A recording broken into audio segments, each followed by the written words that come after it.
Traci Lynn Cowan reporting live from Muscle Beach in Venice, California. TLC Unleash Hollywood Vibes, Sports and Life. We are here live today on Memorial Day, and we are here with John Brown, world famous, and we also have Mr. Mike Glass I'd like to introduce you to, and the boys we're going to introduce you to as well. Thank you. I wanted to give you a little bio on the great John Brown and where his story all started. Since I produced some of the largest shows in California, for that matter, the world. Yeah, he did. John, in the late 90s, competed in the USA, I believe it was, and did not even, as good as he was, he did not even place in the top 5. Well, there were 2 millionaires in the audience that took one look at his posing routine, and they said, we want to bring John Brown to Paris, France, to compete in the universe. And I said, let's do it. So we brought a team over there.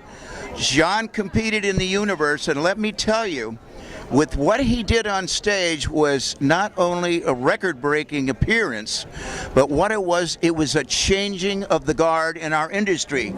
John, being known for the best poser in the world, who is also choreographed Sean Ray and Melvin Anthony, put on Vince Taylor. And Vince Taylor, thank you. Put on the best show that the Europeans and French people have ever seen. And Serge Nubret was running the show, and he said, let John go on through his full posing routine, where the posing routine was normally 3 minutes. John went a full 6 minutes and brought the audience to their knees. They cheered, they yelled, they screamed, because the great John Brown was in town. And nobody knew his potential except those millionaires that brought him over there with Serge Nubret. And I'm here to tell you that since that show, John has won Mr. Universe not once but twice. John has won the world not once but twice, and is one of the greatest posers this industry will ever seen. But a lot has happened to him since his days in bodybuilding. He married a wonderful woman named Muriel, and he has 3 wonderful boys, some of which have just been inducted into the NFL as draft choices. But here to finish the story, I'm going to let Traci take over and get the latest report on what he's doing today. Traci. Thank you so much, Mike. I mean, phenomenal career. Obviously, you've heard here about John Brown. So let's talk a little bit about what you've been doing in the last, few years and what life is like for you now. Well, right now, the main thing I do for business is I have a protein company called Cane Protein, C-A-N-E. So if you go to Cane Protein, you get some great supplements. I've been training my 3 sons. I have a son that plays in the NFL, the Green Bay Packers, Equanimous, St. Brown. My other son, middle son, is at Stanford, Osiris St. Brown. And my baby boy is leaving in June the 8th to report to camp at USC, Amon-Ra St. Brown. So a lot of time has been spent training these guys, because I've been training them since they were 5 years old. So it's been a lot of work trying to get them into the NFL. You've been creating athletes your whole life, so good for you for, and as a parent as well, you take your athleticism and carry it and pass it down to your children. And obviously what a phenomenal job. You guys must be proud of your dad too. Yeah, I'm very proud of him. He's done a great job raising us. Me and my brothers are really proud, and we're blessed to have him as a father. And tell us your name. My name is Equanimous St. Brown. Okay. Yeah. And my name is Amon-Ra St. Brown. Amazing. This is so great to see the family. I mean, that takes a lot of work, especially 3 boys. I know, having 1 boy myself, it's a lot of work. Yeah. I can't even imagine 3.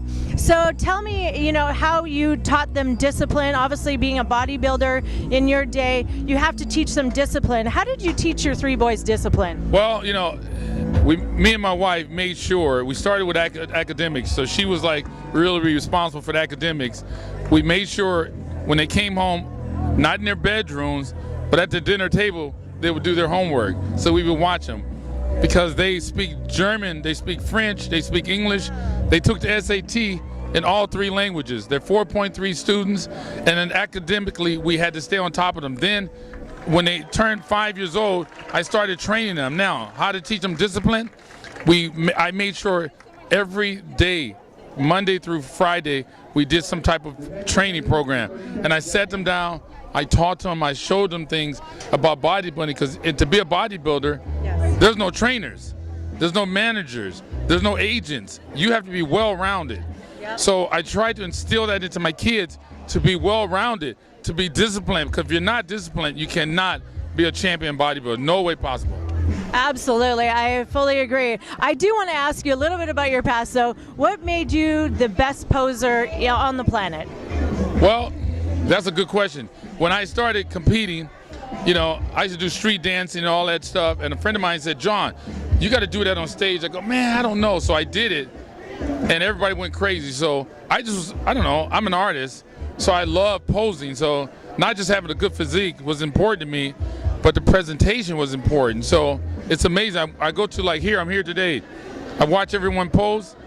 In my opinion, they're still doing the John Brown show. Nothing changed, right, Mike? Right. They're doing the same thing. They're doing the same thing. So I was the first guy who, this is gonna sound weird, but to introduce mixing songs, more than one song. I would do one song, a classical song, in the beginning. In the end, I would do like a hip hop song for the audience. So I mixed them, I fused them together. And then, the next thing I know, everyone started doing it. So it was just fun to me. I love it. And what kept you on track? Was it your boys and, setting that example and being a role model? What kept you on track to stay in shape all these years? Oh yeah, trust me. The boys, because they talk smack in the house. You don't look good. They bump me in the hallway. Hey, you getting skinny, you're not strong. Yeah, look, I'm not training as hard as I used to, but back in the day it was different. But training with those guys keeps you on your toes, most definitely. Absolutely. Yeah. And what was your favorite thing about being in the bodybuilding industry as well? Being next. For me, John Brown, you're next. To go on stage, that was the thing for me, to be next. I didn't care about nothing else. I just want to hear my name, you're next. I go, okay, I'm gonna let them have it. I love it. Tell us what tell us what separates you with Kane Supplements and your nutrition company from all the rest of the supplement companies. Well, we have a proprietary blend that I can't speak about in the protein, but it's guaranteed to put on pounds. If you follow I have a meal plan that I also give out. Okay. You follow the meal plan, you do what I tell you, you'll gain weight really super fast. It's really, really good. Okay. But I can't give out all the secrets. Otherwise, he'd have to kill us. Tell us where to find your product. Tell us where to find your product so that we can get everybody on these programs. You only can find it online at caneprotein.com, CANE.com, caneprotein.com. So if you want, go on our website. We'll ship it to you the next day, and it's a fantastic product. Top of the line. I mean, look at these guys. You can't see him, look. They're athletes. They're athletes. He could compete right now if I wanted to, but he doesn't want to. We oil him up. Oil him up right now. He'd win. Put some little shorts on him. He knows it too. He's like, yeah, I know. Tell us one other key tip to your continued success throughout life. Well, I just love giving back, right? So for me to train my sons or to help other athletes who email me, they have questions, I just love doing it. And to see my sons, I'm in love with them. To watch them, to be able to go to a football game, to sit down and cheer for them, oh, that's heaven to me. Just being on the beach, walking around with them is heaven. I haven't seen Mike in 6 months? I haven't seen Mike in 6 months. I used to compete. Him in 10 years. 10 years. I haven't seen him in 10 years.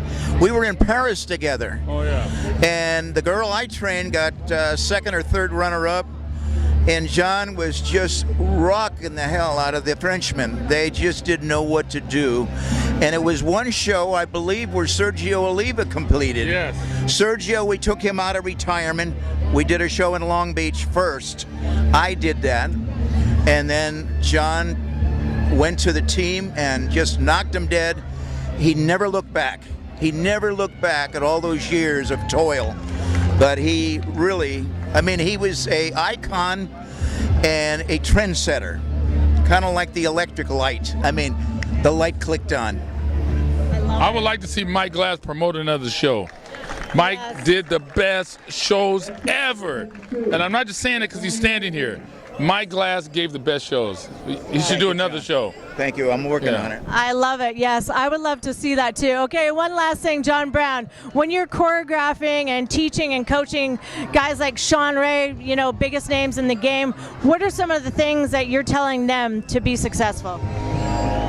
Some of the things that are important, the most difficult thing is the transition between one pose to the next. To move slow, to release from one pose, transitioning into a next, very slow. The human eye should not see the movement. It should just happen. It must flow. It must flow. Everything, all the lines must be right. The music must fit you. The music must fit the time. It's a lot that goes into it. Yeah. Every pose, in my opinion, must have a certain facial expression. Yeah. You can't just smile and smile and smile. If I see a sexy woman in a bikini and she's frowning, I'm not gonna like that. Yeah. So every pose must have a certain look, certain face to each pose. There's a lot. I love it. You gave me chills when you said that. I know what it's like. I've been in the industry a long time, and I love it. Congratulations to you on your continued success. I mean, and just setting this example for these wonderful guys. And let's talk a little bit. I just want to ask you guys quickly, because obviously you're very successful in your lives as well. So what's the key to your success right now? I would say the key is hard work. That's the biggest thing. Without hard work and determination, we wouldn't be where we are right now. Yep. Okay. Yeah. I mean, I agree with him. Hard work is a big part of success, and having a father like my dad, I mean, he really pushes us. He's been pushing us since we were born. I mean, we told him we wanted to play football, so he took that serious and pushed us all the way through it. I love it. I love it. Okay, say your names again, how we can find you on social media so we can watch your careers as well. Okay, guys? Amon-Ra St. Brown. Okay, and social media? Oh, my bad. Follow me on Instagram at Amon-Ra_St. Brown. Same on Twitter. Just follow me. I mean, you get some great feed. Awesome. Okay. My name is Equinemius St. Brown. All my social media handles is just Equinemius, just my first name. Okay. Yeah. Fantastic. Congratulations to you guys. You're doing an amazing job. And thank you so much for being here today. It was so great to see you, John Brown. Absolutely. And Mike Glass, #1 promoter right here, Mike Glass. Mike Glass, the man. The man of the hour, the man with the power, the man with the sauce, not the hot sauce, but the applesauce. I love it. Happy Memorial Day to everybody, and thank you to all the veterans and everybody who have done what they've done. Thanks for being here today, guys, and you can see this on YouTube under Traci Lynn Cowan. Have a blessed day. People saved them as collectors. And we did a